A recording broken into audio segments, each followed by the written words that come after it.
look at the issues na tinatalakay ng asawa ko. They're the most important, the most basic necessities that we all need, we all have. So, pakiusap ko lang talaga yun. Kunyari, ano pa ba? Wala ko na more than 200 ganyan. Wala daw parusa sa juvenile justice law na nagpasa niya. May parusa, hindi pwedeng wala. Ang pinoprotekta lang niya doon yung mga bata. Let's say, nagnakaw lang ng pagkain. Nakulong kasama ng hardened criminals tapos nalilisplash. Yun lang naman. Pero syempre, kung seryoso yung crime, may parusa. Hindi pinapakawala. Depende talaga. Kasi they're kids, they're minors. Sa ibang bansa man, hindi pwedeng pakita ang mukha, hindi pwedeng sabihin ang pangalan. Dito, may parusang patupad. Depende sa crime mo. Kung naman astig yung crime mo, feeling adult ka, biling na namin, ikaw ito, di ba? Pwede yun. Ang daming paninira. It's very easy to research about what is true about every single issue being brought forward against Kiko. Ang kailangan namin talaga, yung impormasyon ma-disseminate. And this is why we're very grateful na lahat kayo nandito ngayon. Because you are the only ones that can help us. Apart from yung taong bayan na aware. So, we have 5 days left before the end of the campaign, which is May 10th. We have 5 days left. After May 10, we can campaign anymore, and May 12 is election day. We are really knocking on your hearts and knocking on your Filipino spirit to help us. He's not the only one that can make good change in the country, but he's certainly the best one. Please help us. Thank you so much for being here. Thank you so much. Sarap. Ang sarap. Very, very engaging talaga when I listen to the megastar. Punong-puno ng puso. I know na. Okay, here is a question. Gusto ko nga mag-tweet. Tanong niya. Sharing na. Go ahead. Go ahead, Sean. Siyempre, sobrang love natin si Mega. Siyempre, makakaasa kayo. Kaya na all-timer ang invite dito ngayon. We will all support Kiko, Mega. May mga isisingit kami. At kasama na rin siguro yun yung dati ko na silang natulungan. I have been in 3 terms in the Senate. We have probably helped over 2,000 LGUs. Kaya nga pag sinasabing walang nagawa, clearly it's a lie. So itong mga kasamahan natin, halimbawa sa Nueva Ecija, we were able to, when I was Food Security Secretary, approve a Pangasinan Paladapan, 2.6 billion pesos worth irrigation that helped 8 towns. So meron talagang nagawa. But the other point is, sino ba yung nandun sa Gapan? Kasi wala yung kapatid ko. Lahat umiikot. So merong pumunta sa Gapan, Nueva Ecija, nag-house to house, kasama yung pamangkin ko. Si Anthony is now in Mindanao, together with Maricel. And they were with us in Jensan, tapos tumuloy sila, si Maricel and Anthony went to Davao City, went to Panago, umiikot din sila, went to Bigos, and then my Gary will be in Cebu, and Jenny is here. Of course. So, Papa P will also be in Cebu. Yes. Yes, and my brothers are in either in Cavite or Parañaque or Palawan, and my sisters too. So, yeah, this was how my father also raised us. That pamilya dapat nagtutulungan, will be with each other, fighting for each other, helping one another. And that's why, yes. Tama-tama.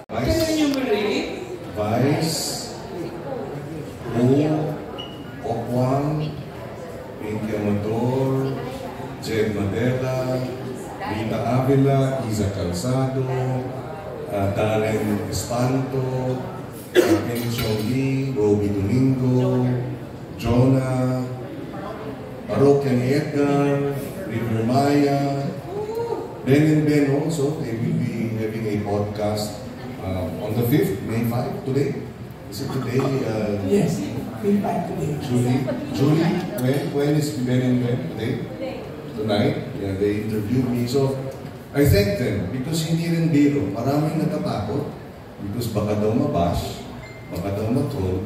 But I thank them for their courage. Ogie and Regine. Sino pa? Baka may nakalimutan.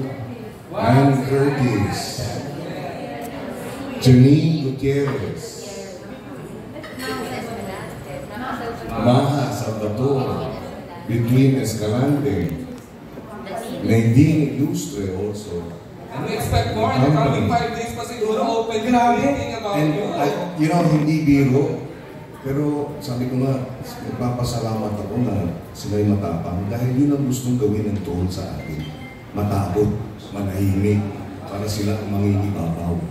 Kaya sabi ko nga, ako, 6 na taon na kong tinroll, pati pamilya ko. Pero lagi ko naiisip, kung ako ang matatakot, paano na yung ordinaryong tao na walang boses? Kung ako ay mananahimik, paano na yung mga talagang walang boses? And I keep telling myself this, I have to be strong for those who are weak. I have to speak for those who have no voice. And I have to fight for those who cannot fight. So I have to be courageous for those who are afraid. And with them coming on board, so mas marami sa atin yung magiging matapang. Nakakahawa yung takot, pero nakakahawa din yung tapang. Kaya salamat sa kanila lahat. Ciao! Kasi never ako lumalapit sa mga kaibigan sa showbiz. Never talaga kahit nakamag-anak ko. Parang if they want to help, I'm so grateful.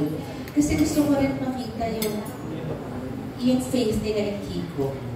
So when they come forward and they've done, syempre natatouch siya sobra.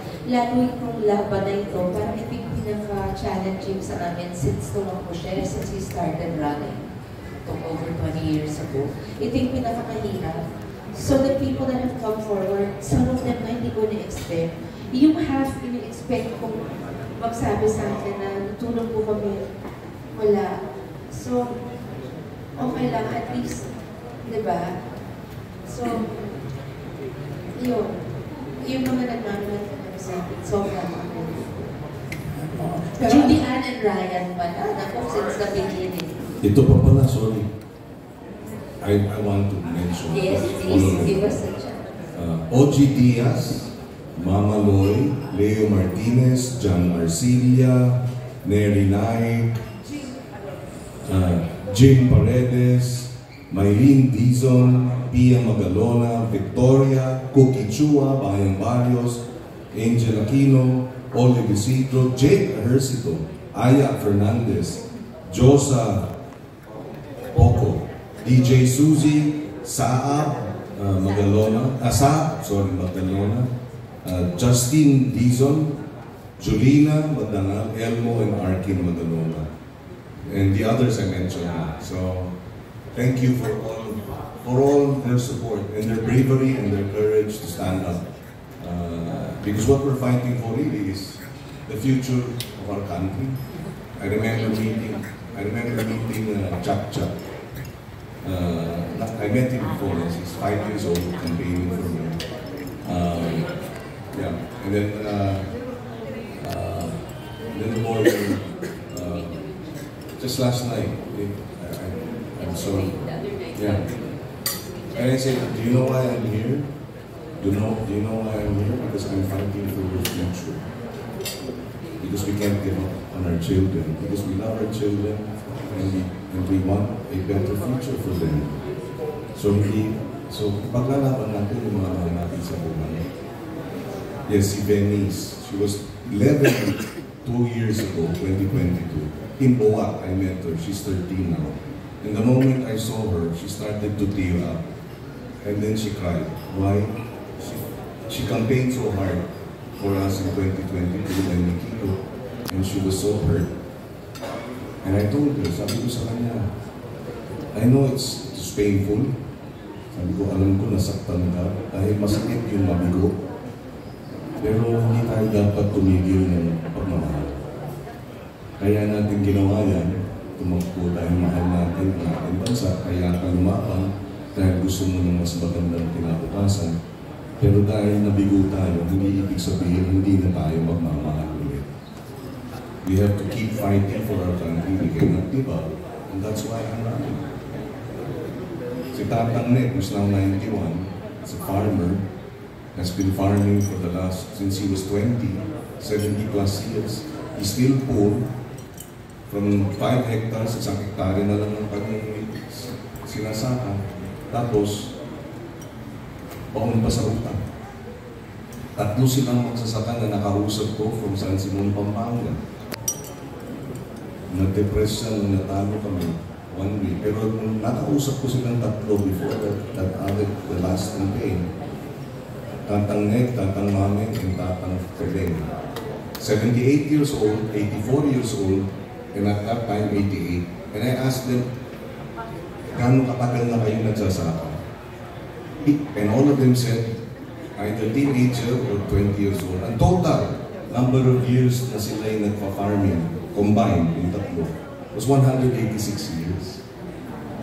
186 years na silang nagsasaka combined para pakainin ang ating mga kababayan. Pero ano ang sukli ng lipunan sa kanila? So, this is why we're fighting. We cannot give up on those who have suffered the injustice, who continue to be poor and unable to fight for themselves, who need for us to fight for them.